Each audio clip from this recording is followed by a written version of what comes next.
What inspires me to do the work in Africa that I do, in terms of charity and so forth, is that I grew up for some of my early childhood in Nigeria and in Uganda, and so I had the experience of living on the continent as well as the experience of living in the UK. And what I find is that the impact that I can have through my projects on the continent is out of all proportion to the impacts that I find I can have here in the UK.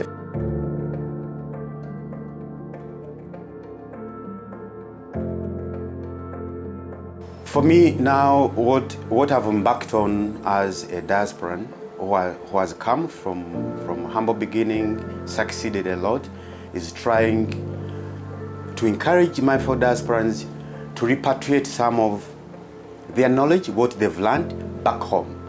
And we need to take the best we've learned here. That's why we do these investment forums, helping our fellow diasporans expose opportunity there is in Africa.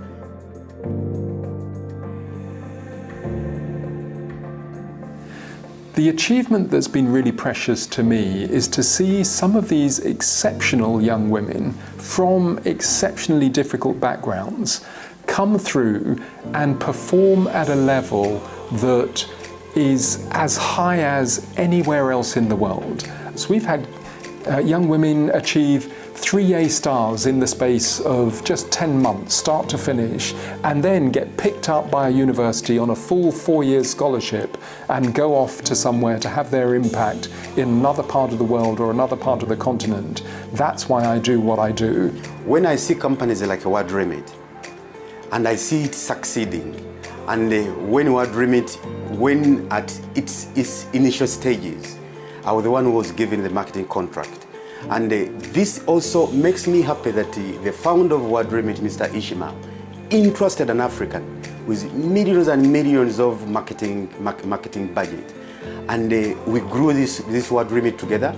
I had the exclusive contract, and we grew it to now become a unicorn worth billions.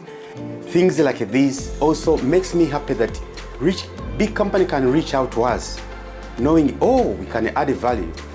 At the moment, we're happy being a pre-degree college. We prepare our students to go off to the best universities in the world, and we're not planning to be a university ourselves. Having said that, we do have plans to build a big state-of-the-art science and technology campus. It will be an absolutely iconic venue for students from across Africa to come and study. And in fact, what really delights me sometimes is when I see students and teachers from schools here in the UK and other parts of the world that look at what we're doing today and say, I wish I could go to a school like that. That really tells me that we're doing something quite special.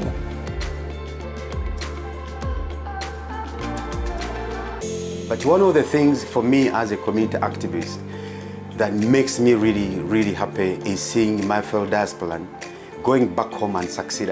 I've got so many of them who've gone back to Africa, not only to Uganda, and because either I've guided, either I've mentored, and they've succeeded.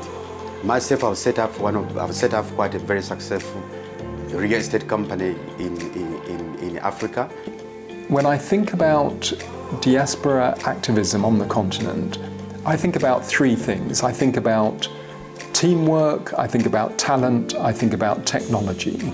And I think anything you do from a diaspora point of view, you need to think about those 3 things. When you become successful, don't leave your community and just go and live in wherever the rich people live. Stay in your community. Start investing your own money. Try to volunteer. If you've learned something, go to the church, give back that knowledge.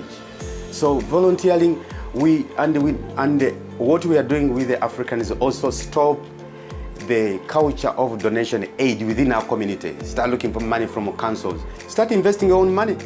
I think I wouldn't want to talk about what I've done, but for me, I believe in investing my money in the community, in what I do. I can't keep on calling myself an activist when somebody's giving me money to do what I'm doing. So I put in quite a lot of money so that I can impact that Africa, because somebody has impacted me. I am not yet hearing huge-scale discussions about the impact of artificial intelligence across Africa.